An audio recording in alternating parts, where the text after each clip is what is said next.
এই delicious mango মাফিন্সটা শিখবেন নাকি? চলুন এটা রেসিপি শেয়ার করি, আমি বলে দিচ্ছি এবং ডেসক্রিপশনে লেখা থাকবে। প্রথমে একটা ডিম, সেটাকে সম্পূর্ণ নিয়ে ভালো করে ফেটাবেন, খুব বেশি ফোম করার প্রয়োজন নেই, আমরা ময়েস্ট কেক বানাবো। এরপরে 50 গ্রাম ব্রাউন সুগার, এটা আপনারা নর্মাল পাউডার সুগার নিতে পারেন, আমি মিষ্টিটা কমানোর জন্য ব্রাউন সুগার ইউজ করেছি। তারপরে আমরা এর মধ্যে একটা প্রিমিক্স দেবো। এর মধ্যে আছে 70 গ্রাম ময়দা, হাফ টিস্পুন বেকিং পাউডার দিয়ে এই পুরোটাকে আমরা ওই ডিমের মিক্সচারটার মধ্যে দিয়ে ভালো করে মেশাবো। খুব বেশি মেশানোর দরকার নেই, জাস্ট পুরোটা একবার লাইটলি মিশে গেলেই চলবে। এরপরে আমরা এর মধ্যে অ্যাড করব 50 গ্রাম মেল্টেড বাটার। 50 গ্রাম মেল্টেড বাটার দিয়ে পুরো বিষয়টাকে একবার ভালো করে ঘেটে নেবেন। আমাদের ব্যাটারের থিকনেসটা দেখতে পাচ্ছেন।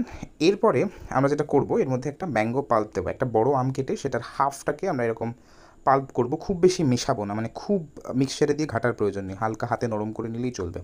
এই যে হোয়াইট ক্রিমের মতো জিনিসটা দেখছেন, এটা আপনারা সবাই চেনেন। এই জিনিসটা বেসিক্যালি আমরা যে ডেয়ারি ক্রিমের মধ্যে অ্যাড করেছি, 2 চামচ ডেয়ারি ক্রিম দিয়ে পুরোটাকে ভালো করে ঘেটে নেবেন, ব্যাস, তাহলেই কিন্তু আমাদের মূল ব্যাটারটা রেডি। এরপরে এই পুরো বিষয়টাকে আমরা এরকম 4টে বা 5টা যে নর্মাল ছোটো স্মল কাপস হয় তার মধ্যে শিফট করব, এবং কিছুটা দেওয়ার পরে ভেতরে এরকম আমের কিউব আপনারা দিতে পারেন, না চাইলে নাও দিতে পারেন। কিউবগুলো দেওয়ার পরে আবার একবার ব্যাটারটাকে পুরোটা দিয়ে জাস্ট 160 ডিগ্রিতে 10 মিনিট প্রিহিট করার পরে বেক করলেই কিন্তু রেডি। 20 মিনিট মতো ব্রেক করবো আমরা, ব্যাস, তাহলে প্রস্তুত এরকম ফাইন ম্যাঙ্গো মাফিন্স। ডেকোরেশনের জন্য উপরে আমার মতো এরকম ম্যাঙ্গো পাল্প দিয়ে, আম দিয়ে আপনারা ডেকোরেশন করতে পারেন, এবং অবশ্যই তার মধ্যে একটা গ্রিন টাচ হলে না হলেই যেন ভালো লাগে না, তাই মিন্ট লিফ দিতে পারেন, চমৎকার হবে। করে জানাবেন।